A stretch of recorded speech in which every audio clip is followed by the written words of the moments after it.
Ayan, magbabakod po ako. Ito po ang aking itatali muna. Kasi wala pang ano ng kalsada. Baka mamaya biglang dumating ang kalsada ay hindi masisira ang aking bakod.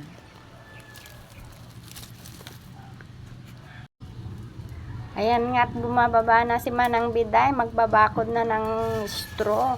Tali-tali ko lang yung straw dito sa mga tulos na naiwan. Kasi yung bakod po niya dati na sanga-sanga ng mangga ay natunaw na ubos ko ng kakagatong. At yung minsan nga pinapausok ko lang kasi maraming lamok. At eto nga, nagpausok muna ako. Sumiga na nga yung pausok ko.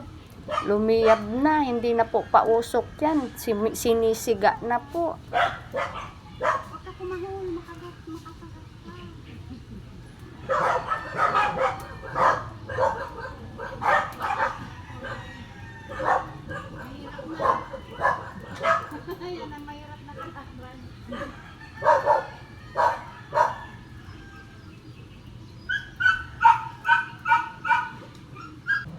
At yun nga mga kaibigan, at ako'y nakailang ikot na.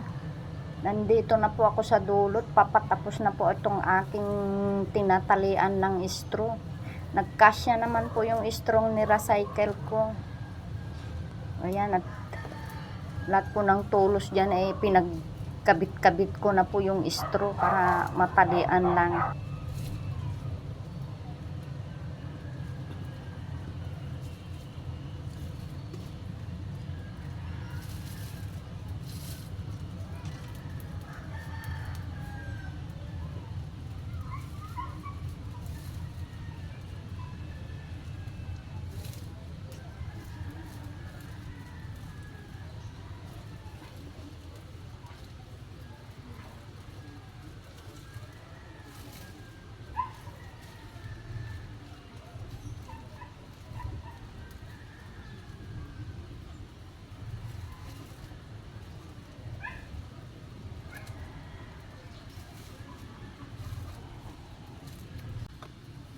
At nandito na nga ako sa bandang ibaba.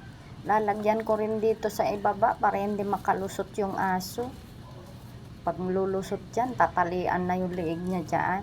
Bahala na siyang bumaklas dyan sa kanyang liig kung matalian siya dyan.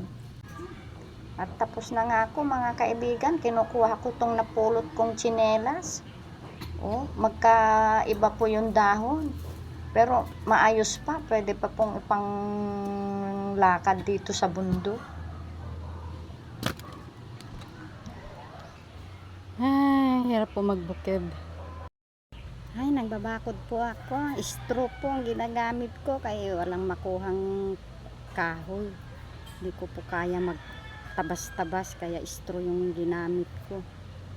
Ayan. Nilinis ko po yung paligid kaya may ahas po. Ayan.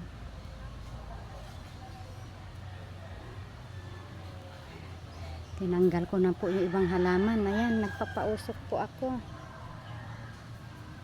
Papausok ako para bawas lamok kay Makati po. Thank you for watching.